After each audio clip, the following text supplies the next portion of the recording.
और जग्गू की माँ बहुत समय पहले ही मर चुकी थी। पापा कौवा बड़ी मुश्किलों से अपने दोनों बच्चों का गुजारा कर रहा था, मगर आज वो भोजन लाते समय बीच रास्ते में ही बैठ जाता है। न जाने क्यों आज मेरे शरीर में ताकत नहीं बची और चक्कर से भी आ रहे हैं। एक काम करता हूँ, ये एक फल लेकर ही घर चला जाता हूँ। आज का भोजन तो मिल ही गया है, कल जब मैं ठीक हो जाऊंगा तो दोबारा अपने बच्चों के लिए भोजन लेने आऊंगा। ऐसे सोच के पापा कौवा बड़ी मुश्किलों से उड़ान भरता है। वो धीरे धीरे घर पहुंच जाता है, लेकिन उसके पंखों में तो जरा भी ताकत नहीं बची थी। वो जाते ही अपने घोंसले में लेट जाता है। जग्गू भाई, आपने शरारत की और देखो पापा आते ही नाराज हो गए, अब हमसे बातें भी नहीं कर रहे। क्या सच में दीदी पापा नाराज हो गए हैं? मैं आइंदा कोई ऐसा काम नहीं करूँगा जिसके लिए पापा मना करके गए हो।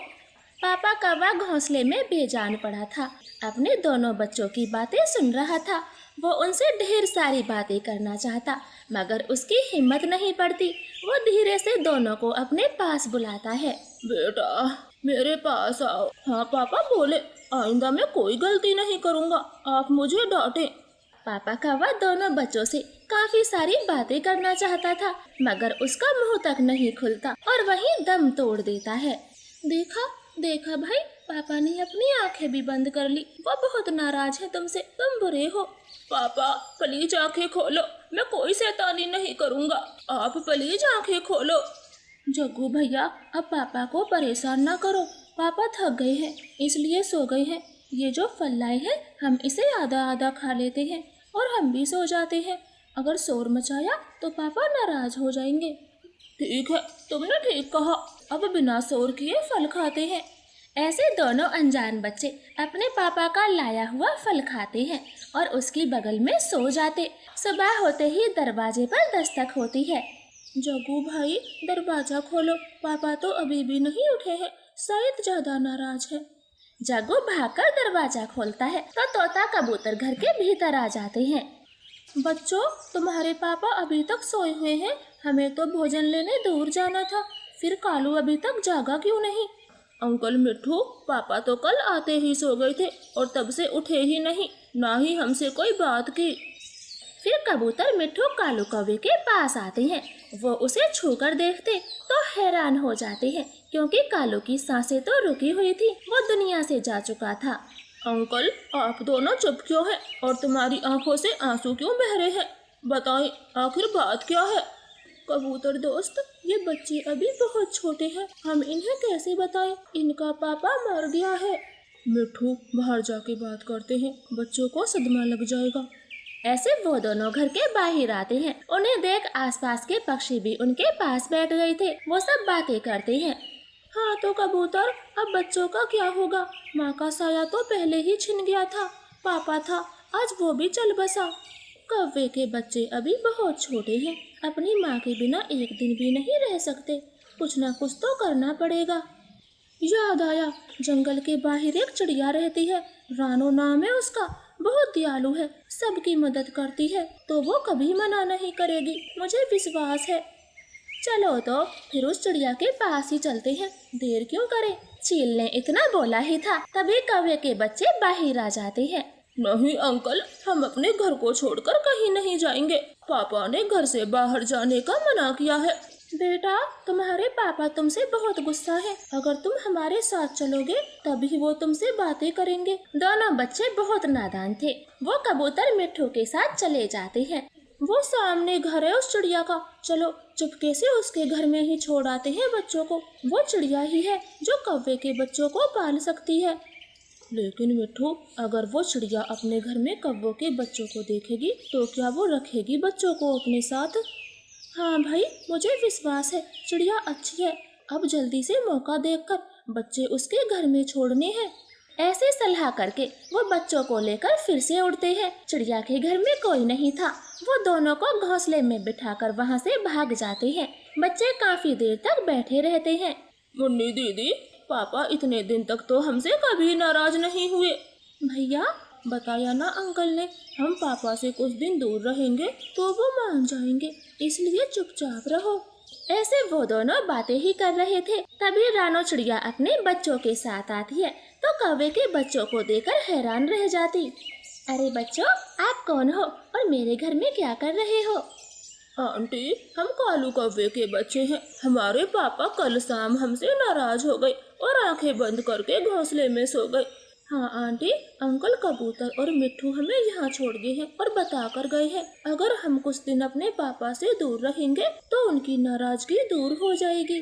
दोनों बच्चों की ये बात सुनकर रानो चिड़िया सब जान जाती है कि उनके पापा मर गए हैं और पड़ोसी उन्हें रानो चिड़िया के घर क्यों छोड़ कर गए हैं।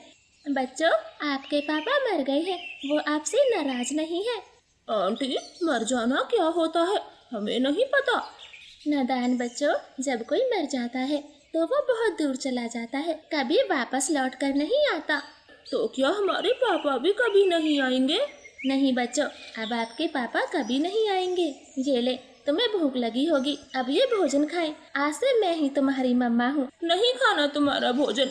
बच्चों, अगर तुम ये भोजन नहीं खाओगे तो आपके पापा और भी नाराज हो जाएंगे। क्या तुम्हें पापा को नाराज करना है? चिड़िया की ये बात सुनकर दोनों भाई बहन जल्दी जल्दी भोजन खाते हैं और ऐसे ही दिन और रात गुजरते गए। दोनों बच्चे धीरे धीरे बड़े होते हैं और समय के साथ उड़ना भी सीख जाते हैं। अब वो काफी समझदार हो गए थे। वो जान गए थे कि मर जाना क्या होता है। रानो आंटी, आप बहुत अच्छी हो। अगर आप हमें अपने घर में न रखती तो न जाने हमारा क्या होता। हाँ चिड़िया आंटी, जब हमारे पापा मर गए थे हमें तो उड़ना भी नहीं आता था। आप बहुत अच्छी हो। मेरे बच्चों, आगे से ऐसी बातें कभी ना करना। अब मैं ही तुम्हारी मम्मा हूँ, तुम दोनों भी मेरे बच्चे जैसे हो। मुझे तो तुमसे इतना प्यार हो गया है कि मैं आप सबके बिना जी भी नहीं सकती। आज से तुम ही मेरी दुनिया हो। ऐसे वो सब खुशी खुशी अपने घर जाते हैं। वो अपने घोंसलों में सोए हुए थे, तभी अचानक से बादल गरजने लगते हैं। बहुत तेज आंधी तूफान आता है, तेज बारिश होती है। चिड़िया का घर कमजोर था, वो पहली बारिश में ही टूट जाता है। मेरे बच्चों, जग्गू, कुकू, गुड़िया, तुम सब ठीक हो? हाँ मम्मा, हम तो ठीक है। आपको चोट तो नहीं लगी? हाँ बच्चे, मैं भी ठीक हूँ, लेकिन हमारा घर टूट गया। अब हम कहाँ रहेंगे? बारिश बहुत तेज है। मम्मा, तुम रोए नहीं, चिंता ना करो। अब हम बड़े हो गए हैं, मिलकर एक बढ़िया सा नया घर बना लेंगे। तुम चिंता मत करो। ऐसे वो पूरी रात बारिश में बिताते हैं। सुबह हो जाती है, मौसम बिल्कुल साफ था। कबूतर और तोता उड़ते हुए वहाँ आ जाते हैं जहाँ चिड़िया चारों बच्चों के साथ बैठी थी। चिड़िया मम्मा, ये अंकल ही हमें यहाँ छोड़कर गए थे। चिड़िया बहन, मैं शर्मिंदा हूँ, लेकिन मुझे पता था तुम्हारे सिवा बच्चों को कोई नहीं पाल सकता। ये बहुत छोटे थे। कबूतर अंकल, ये आपने बहुत अच्छा किया जो हमें चिड़िया आंटी के घर में छोड़ गए। इनसे बेहतर हमारी देखरेख कोई नहीं करता। हम बहुत खुश हैं। लेकिन आप सब ऐसे खुले में क्यों बैठे हो? कबूतर भाई, मेरा घर बहुत कमजोर था, वो रात के आंधी तूफान को नहीं झेल सका और टूट गया। चिड़िया बहन, अब तुम्हें चिंता की कोई बात नहीं। तुम सब कौवे के घर में चलो। कालू कौवे ने अपना घर बहुत मजबूत बनाया था, तुम सब वहाँ रह सकते हो। हाँ, मुझे याद आया, हम अपने पुराने घर में रह सकते हैं। फिर वो सब कालू कौवे के घर में जाते हैं। दोनों बच्चे अपने पापा के घर को देखकर बहुत खुश थे और खुशी खुशी रहने लगते हैं। तो प्यारे दोस्तों, प्लीज हमारी कहानी को लाइक और चैनल को सब्सक्राइब करें। आपका धन्यवाद। रात का समय था। माँ चिड़िया अपनी बेटी के साथ घर में सो रही थी। उससे थोड़ी दूरी पर दो कौवे घने पत्तों में छिपे बैठे थे। वो डरे हुए थे। गोरी, मैंने आपके कहने पर तोते के घर से चोरी तो कर ली, मगर अब संदूक को कैसे जंगल से बाहर ले जाएं? आगे कबूतर पहरा दे रहा है। ये तो आज छुट्टी पर था ना, फिर कैसे आ गया? कालू, जल्दी से इस संदूक को कहीं छुपा दो। अगर मोटे कबूतर ने हमें देख लिया तो बहुत मार खानी पड़ेगी। कालू कौवा आहिस्ता से उस संदूक को चिड़िया के घर की छत में रख देता है और अपने घर आ जाते। सुबह होती है, जंगल में शोर मचा था। बुलबुल बहन, क्या हो रहा है? ये शोर किसके घर से आ रहा है? रानो चिड़िया, अमीर तोते सेठ के घर से चोरी हो गई। उसकी पत्नी, गहने और पैसे कोई चोर चुरा कर भाग गया। लेकिन बुलबुल, हमारे जंगल में कबूतर भैया पहरा देते हैं। मैं देखती हूँ, वो अपना काम बहुत अच्छे से करते हैं, जरा भी नहीं सोते। अब क्या पता चिड़िया, चोरी तो हो गई। सब पक्षी बड़े पेड़ के नीचे बैठे हैं, मैं भी वहीं जा रही हूँ। बुलबुल ने ऐसा बोला ही था, तभी कबूतर और तोता सेठ कौवों के घर की तरफ उड़ जाते हैं। अब जल्दी से रानो चिड़िया के घर की तलाशी लो। तोते सेठ, मेरे घर की तलाशी क्यों? मैं कोई चोर हूँ? हमें पता है आप चोर नहीं हो, मगर मेरा मानना है चोर यहीं कहीं का है, जो मेरे पहरे के होते हुए जंगल से बाहर नहीं जा सकता, इसलिए सबके घरों की तलाशी कर रहे हैं। ठीक है तो ले लें तलाशी, मुझे कोई डर नहीं है। हाँ हाँ, तलाशी तो हम करेंगे ही, चलो दोस्तों। फिर वह सब रानो चिड़िया के घर की तलाशी लेते हैं, मगर कुछ भी नहीं मिलता। यहाँ तो कुछ भी नहीं है, मेरे पत्नी के गहने लाखों पैसे के थे, मैं लुट गया, बर्बाद हो गया। तोते सेठ, अब चलो यहाँ से, बुलबुल और मैना के घर की तलाशी बाकी है। उनको जाते देख कौवे बहुत खुश हो रहे थे। अरे वाह, चिड़िया के घर की छत पर संदूक रखा है, जब सब मामला शांत हो जाएगा तो आसानी से संदूक को अपने घर ले जाऊंगी। गोरी ऐसे सोच ही रही थी, तभी चिड़िया कहती है, मिट्ठू सेठ जी, अगर आपको यकीन नहीं है तो तसल्ली कर ले, मेरे घर की छत पर भी देख ले, मैं चोर नहीं हूँ। हाँ हाँ कबूतर, छत पर देखो, अच्छे से देखो। अरे रे, छत पर क्या होगा, चलो हमें देर हो रही है, औरों के घर की भी तलाशी करवाते हैं। नहीं नहीं, मैं देख कर आता हूँ, वरना वहम रह जाएगा। फिर कबूतर छत पर आ जाता है और संदूक को खोल कर देखता, वह भागकर नीचे आता है। तोते सेठ, क्या ये तो आपके गहने नहीं है? मेरी हरियाली के गहने पैसे यही है। छोटी चिड़िया, बड़ी बड़ी बातें बनाती हो और मन में चोर बसा पड़ा है। सही कहा, देखने में तो भोली लगती है, लेकिन चालाकी देखो, तोते सेठ जी का गहना छत में छुपा कर रखा था। ये चोरनी हमारे जंगल में नहीं रहनी चाहिए। हाँ हाँ, गोरी ठीक ही कहती है, आज आपके घर चोरी की, कल हमारे घर में भी ये चोरी करेगी। चिड़िया कुछ बोले उससे पहले कौवा उसके घर का सारा सामान बाहर फेंकने लगता है और उसका घर हथौड़े से मार मार कर तोड़ देता है। जालिमो, ये क्या किया, मेरा घर क्यों तोड़ दिया? तोते सेठ, मैंने चोरी नहीं की। कबूतर भाई, मैं निर्दोष हूँ। हर चोर ऐसे ही कहता है, मैंने चोरी नहीं की। अब निकल जाओ हमारे जंगल से, इस शरीफों के जंगल में चोरों की कोई जरूरत नहीं है। ऐसे वो सब पक्षी रानो माँ बेटी को जंगल से बाहर निकाल देते हैं। गर्मी का मौसम था, गोरी कभी तो उदास थी। क्या बात है गोरी, तुम बड़ी उदास हो, क्या रानो का दुख हो रहा है? उसे हमारी वजह से जंगल से भागना पड़ा। अरे रे, मुझे उस रानो का कोई गम नहीं, बस दुख तो उन गहनों का है जो बड़ी मुश्किल से चुराए थे। गोरी, शुक्र करो चिड़िया का जो हम नहीं फंसे, वरना ऐसी भयंकर गर्मी में अपना घर बार छोड़कर कहाँ जाते। लेकिन अब भटक रही होगी वो चिड़िया कहीं तेज धूप में। मम्मा, मुझे गर्मी लग रही है, हम कहाँ जा रहे हैं? गुड़िया, अभी तो सुबह का समय है, अभी उड़ती रहो, हमें बहुत दूर के जंगल पहुँचना है। काफी देर तक तेज धूप में उड़ते उड़ते दोपहर हो जाती है। वो माँ बेटी थक गई थी और एक पेड़ की छांव में बैठ जाती है। मम्मा, कितनी गर्मी है, मुझे खुजली हो रही है और नहाने का मन कर रहा है। अरे गुड़िया बेटी, आपको तो लाल घमौरी निकल आई है, मैं तुम्हें कैसे नहलाऊं? यहाँ तो पानी भी नहीं है, बस ये 2 घूंट पानी पीने का बचा है, लो तुम पहले पानी पी लो। गुड़िया वो पानी पीने ही वाली थी, तभी उनके पास एक बूढ़ा साधु पक्षी आता है। बेटी, पानी पिला दो, गला सूख गया मेरा, थोड़ा पानी मिलेगा क्या? दादी माँ, ये लो, आप ये पानी पी ले। नन्ही बच्ची, इसमें तो बहुत थोड़ा पानी है, मैंने पी लिया तो तुम क्या पियोगी? दादी माँ जी, पहले आप ये पानी पी ले। मम्मा कहती है हमें बूढ़ों पक्षियों की खुद से पहले मदद करनी चाहिए, इसलिए आप ये पानी पी ले।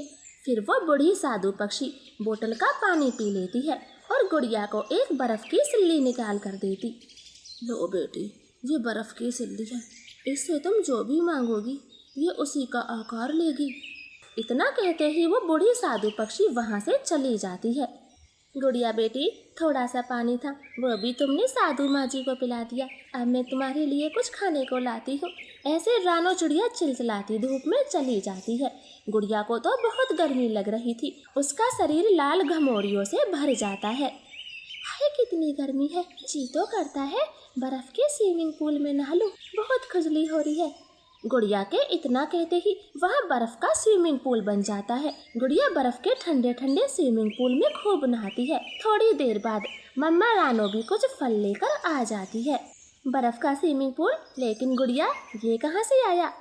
मम्मा, ये सब बूढ़ी पक्षी के जादुई बर्फ की वजह से हुआ है। अच्छा है ना हमारा बर्फ का स्विमिंग पूल। हाँ बेटी, ये तो बहुत अच्छा है। अब तो हमें जरा भी गर्मी नहीं लगेगी। फिर वो दोनों स्विमिंग पूल में खूब मजे करती है। रात हो जाती है, तब गुड़िया कहती है, हे जादुई बर्फ, अब बर्फ के घर का आकार बन जाओ। गुड़िया के इतना कहते ही वो स्विमिंग पूल बर्फ का घर बन जाता है। वो दोनों मजे से बर्फ के घर में रहती है। दूसरी तरफ जंगल में गर्मी बढ़ रही थी। चारों तरफ सूखा पड़ गया था। दोस्तों, अब हम सबको इस जंगल से पारावास करना होगा। इस जंगल में ना तो खाना है ना पानी, चारों तरफ अकाल पड़ा है। हाँ चलो, मरना थोड़े ना है। चलो इस जंगल से, जब हरियाली होगी तब वापस आ जाएंगे। फिर वो सब पक्षी अपना जरूरी सामान लेकर जंगल से चले जाते हैं। गर्मी में उड़ते उड़ते उनका बुरा हाल हो गया था। कालू, मुझे प्यास लगी है। हाय गर्मी, कितनी गर्मी है। दोस्तों, वो देखो, वहाँ एक बर्फ का घर है। चलो वहीं चलते हैं। फिर वो सब बर्फ घर का दरवाजा खुलवाते हैं। रानो चिड़िया दरवाजा खोलती है तो वो चौंक जाते हैं। रानो, इस बर्फ के घर में आप रहती हो? हम तो गर्मी से मरे जा रहे हैं। कृपया हमें अपने घर में बुला लो। नहीं नहीं, आप सब वही पक्षी हो जिन्होंने मुझे चोरी का झूठा इल्जाम लगाया। मैं जब तक आपकी कोई मदद नहीं करूँगी, जब तक मैं निर्दोष साबित नहीं होती। चिड़िया, लेकिन हम क्या कर सकते हैं? हम तो कुछ नहीं जानते। फिर मुझ पर इल्जाम क्यों लगाया? जब कुछ जानते ही नहीं हो, जाओ, मैं किसी को घर में नहीं बुलाऊंगी। ऐसे रानो चिड़िया दरवाजा लगा लेती है। सब धूप में बाहर खड़े पसीने से बेहाल हो रहे थे। गोरी को भी बहुत गर्मी लग रही थी। सामने बर्फ का घर था, उससे रहा नहीं जाता। कालू, मैं सच बता रही हूँ, गर्मी में और नहीं मरा जाता। तोते सेठ, वो गहने हमने चुराए थे और डर के मारे चिड़िया के घर की छत में छुपा दिए। निकम्मो, नालायको, तुमसे यही उम्मीद थी। हमने खामेखा चिड़िया पर इल्जाम लगाया। चिड़िया बहन, जल्दी से दरवाजा खोलो, तुम निर्दोष हो। चिड़िया झट से दरवाजा खोलती है। सब पक्षी उससे माफी मांगते हैं। चिड़िया बहन, हमें माफ कर दो, आप चोर नहीं हो, चोरी तो हमने की थी। फिर चिड़िया सबको माफ कर देती और बर्फ के घर का स्विमिंग पूल बनाती है। सब तो स्विमिंग पूल में कूद पड़ते और गर्मी से राहत पाते हैं। वो सब बर्फ के स्विमिंग पूल में खूब मस्ती करते हैं। तो प्यारे दोस्तों, प्लीज हमारी कहानी को लाइक और चैनल को सब्सक्राइब करें। आपका धन्यवाद। एक छोटे से घास फूस के घर में रानो चिड़िया अकेली रहती थी। वो बचपन में ही अनाथ हो गई थी। घने जंगल से लकड़ी काटकर उन्हें बाजार में बेचकर अपना पेट भरती। ऐसे ही समय बीत रहा था, मगर उसकी बगल में एक कालू नाम का कौवा रहता था, जिसकी 2 गाय थी। मेरी दूध देने वाली गाय, ये देख, तेरे लिए हरी हरी घास लाया हूँ। ले, भरपेट घास खा और शाम को बाल्टी भर के दूध देना। कालू कौवा एक गाय को चारा देकर वहाँ से जाने वाला था। तभी दूसरी गाय, जो बेचारी अब बूढ़ी हो गई थी, वो भी कालू कौवे से चारा मांगती है। क्यों गला फाड़ रही हो? तेरे आगे पड़ा तो है चारा, चल अब यही खा ले। मालिक कौवे, ये सूख गया है, मुझसे खाया नहीं जाता। आप मुझे थोड़ी सी हरी घास दे दे, मेरा पेट भर जाएगा।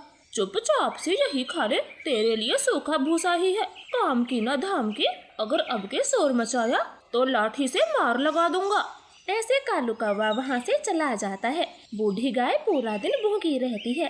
कालू उसकी जरा भी सेवा नहीं करता और कुछ ही दिनों में बूढ़ी गाय कमजोर और बीमार पड़ जाती है। फिर भी कालू कौवा उसे सुबह शाम खूब मार लगाता। ओहो, अब इसके लिए मैं क्या डॉक्टर को बुलाऊं? खामेखा मेरे पैसे बर्बाद करवाएगी। कोई ग्राहक भी तो नहीं आता जो इसे बेच दूं। ये मेरे दरवाजे पर मरनी नहीं चाहिए। मैं जल्दी से कोई ग्राहक फंसाता हूँ। फिर कालू कौवा ग्राहक लेने तबेले से बाहर चला जाता है। बीमार गाय धूप में बंधी हुई थी, उसका गर्मी से बुरा हाल हो गया था। तब रानो चिड़िया उसे देख रही थी। ये कालू कौवा कितना बुरा है, बेचारी गाय को धूप में ही बांध कर चला गया। गर्मी से इसका गला सूख गया होगा। हाँ, मैं पानी पिला देती हूँ। रानो नदी से ठंडे पानी की बाल्टी भर कर लाती है और गाय को पेट भर पिलाती है। उसके शरीर पर मार के निशान पड़े थे। गाय जी, कालू कौवा कहाँ गया है? और आप तो बहुत बीमार हो, आपको वैद्य की जरूरत है। चिड़िया, वो कालू कौवा बहुत मारता है मुझे, पेट भर चारा भी नहीं देता, क्योंकि अब मैं बूढ़ी हो गई हूँ। तो कसाई बुलाने गया है मुझे मरवाने के लिए। रानो पानी पिलाकर दुखी मन से अपने घर चली जाती है। उसे गाय पर बहुत दया आ रही थी और अपने सारे पैसे लेकर वो कालू कौवे के पास आती है। बुरा कालू कौवा अभी भी गाय को लाठी से मार रहा था। चलती क्यों नहीं, खा खा कर मोटी हो गई है। कसाई की दुकान पर चल, आज तुझे वहीं बेच कर आऊंगा। घर आने को तो कोई तैयार ही नहीं। रुको रुको कालू कौवे, बेरहमी से गाय को क्यों मार रहे हो? इसने तुम्हारा क्या बिगाड़ा है जो तुम इसकी जान लेने पर तुले हो? छोटी चिड़िया, अपने काम से काम रख। ये मेरी गाय है, मैं इसको मारूं या प्यार करूं? तू होती कौन है? मैं तुम्हारी गाय को खरीदने आई हूँ, लो पैसे। कालू कौवा पैसे देखते ही हंसने लगता है और रानो से सारे पैसे ले लेता। ले जाओ ले जाओ, अब ये गाय तुम्हारी हुई। वैसे चिड़िया, तुम इस बूढ़ी बीमार गाय का क्या करोगी? ये किसी काम की तो है नहीं। कालू कौवे, तुम्हें तुम्हारे पैसे मिल गए, अब इन्हीं में खुश रहो। मैं इस गाय का कुछ भी करूं, तुझे क्या लेना? चलो गाय जी, मेरे साथ मेरे घर चले। ऐसे रानो पैसे देकर बीमार गाय को अपने घर ले जाती है और उसे एक पेड़ से बांध देती। वो उसे ठंडा ठंडा पानी पिलाती है, खेत से हरी भरी घास लाती, उसे नहलाती है। गाय तो बहुत खुश थी और वो दिन पे दिन स्वस्थ होती जाती है। चिड़िया, आप बहुत अच्छी हो। आपने मुझे मरने से बचा लिया, मुझे नया जीवन दिया है। मैं हमेशा तुम्हारी एहसानमंद रहूंगी। गाय जी, ये तो हर किसी का कर्तव्य है कि वह पशु जानवर बीमारों की सेवा करे। फिर वो बातें करने लगती हैं। तभी तेज बारिश होने लगती, आसमान में तेज बिजली कड़कती है और गाय डर जाती। अरे बाप रे, आज की बारिश बहुत खतरनाक होने वाली है। मैंने तो गाय के लिए तबेला भी नहीं बनाया, बेचारी बारिश में कैसे रहेगी? मुझे कुछ करना पड़ेगा, गाय को ऐसे खुले में नहीं रख सकती। ऐसे डरते हुए वो बड़ी मुश्किल से गाय के लिए एक छोटा सा फूस का छप्पर बना देती है, जिसमें गाय बारिश में मजे से रहती। मगर उसका खुद का घर तो बहुत कमजोर था, वो तेज बारिश में गिर जाता है। ये क्या हुआ? मेरा घर तबाह हो गया, मेरा सारा सामान भीग गया। अब तो मुझे भी गाय के तबेले में रात गुजारनी होगी। फिर रानो गाय के साथ रात गुजारती है और सुबह होती बारिश रुक गई थी, आसमान भी साफ हो गया था। मगर जैसे ही रानो अपने टूटे घर के पास जाती है तो चौंक जाती, क्योंकि वहाँ एक सोने का घर बन गया था। ये चमत्कार कैसे हुआ? रात तो मेरा घर टूट गया था और अब ये सोने का घर कहाँ से आ गया? मैं कोई सपना तो नहीं देख रही। रानो ऐसे सोच में पड़ जाती है। तभी वहाँ तेज रोशनी फैलती और पशुओं का देवता प्रकट होते हैं। चिड़िया, मुझे तुम्हारी निस्वार्थ मन से की गई सेवा बहुत पसंद आई, इसलिए ये सोने का घर मैं तुम्हें भेंट करता हूँ। और इसके अंदर भी ढेर सारा सोना ही सोना है, इसे तुम अच्छे कार्यों में खर्च करना। इतना कहते ही पशुधन के देवता गायब हो जाते हैं। रानो बहुत ज्यादा खुश होती है और घर के अंदर जाकर देख तो सोने के ढेर लगे हुए थे। इतना सोना, मैं इस सोने की मदद से गौशाला खोलूंगी, जिसमें सभी बेसहारा लाचार गायों की सेवा होगी। हाँ, ये काम सबसे अच्छा होगा। फिर रानो ऐसा ही करती है। वो एक बहुत बड़ी गौशाला बनवाती और उसमें नौकर चाकर रखती है, जो गायों की दिन रात सेवा करते हैं। एक दिन वही गाय रानो से कहती है, चिड़िया मालकिन, आज मैं बहुत खुश हूँ। यहाँ मेरे जैसी बूढ़ी बेघर गाय सुकून से जी रही है, वरना हम बूढ़ी गाय तो रोड पे भटक भटक कर मर जाती है या फिर कोई कसाई ले जाता है। आपका बहुत बहुत धन्यवाद। गाय सहेली, धन्यवाद तो मैं तुम्हारा करती हूँ, क्योंकि तुम्हारी ही वजह से मुझे ये सौभाग्य प्राप्त हुआ। मैं तो एक अनाथ चिड़िया थी, लेकिन अब कितना बड़ा घर है और ना ही मैं अब अकेली हूँ। मेरे साथ तुम्हारी जैसी अनेकों गाय हैं। मैं भी बहुत खुश हूँ। मालकिन, आपकी उम्र हो रही है, अब आपको शादी कर लेनी चाहिए। हाँ गाय सहेली, लेकिन मैं उसी से शादी करूँगी जो मेरी गौशाला को मेरे जैसा प्यार करे, मेरे साथ गायों की सेवा करे, ना कि नाक चढ़ाए। फिर ऐसे ही समय बीतता गया और एक दिन रानो की मुलाकात टुन्नू चिड़े से होती है, जो काम की तलाश में गौशाला आता है। मैडम जी, मुझे यह काम दे दें, मैं गायों की बहुत अच्छे से सेवा करता हूँ और बेरोजगार हूँ। लेकिन मेरे पास तुम्हें देने के लिए पैसे बहुत कम है। तुम कहीं और काम की तलाश करो, जहाँ से तुम्हारा गुजारा नहीं होगा। नहीं नहीं, मैं कम पैसों में भी काम कर सकता हूँ। मुझे गायों की सेवा करना बचपन से ही पसंद है। मेरी माँ की भी एक गाय थी। गरीबी के चलते हम उसका खाना पीना अच्छे से न कर पाए और वो बेचारी तड़प तड़प कर मर गई। मुझे बहुत अफसोस होता है। मैं हर समय उसी के बारे में सोचता हूँ। मेरी प्यारी गाय। टुन्नू जी, आप मुझे बहुत पसंद आए। क्या आप मुझसे शादी करोगे? फिर हम दोनों मिलकर गौशाला में काम करेंगे। टुन्नू छुड़ा तो बहुत खुश होता, वो हाँ कर देता है और दोनों शादी कर लेते हैं। मिलकर गायों की खूब सेवा पानी करते हैं। तो प्यारे दोस्तों, प्लीज हमारी कहानी को लाइक और चैनल को सब्सक्राइब करें। आपका धन्यवाद।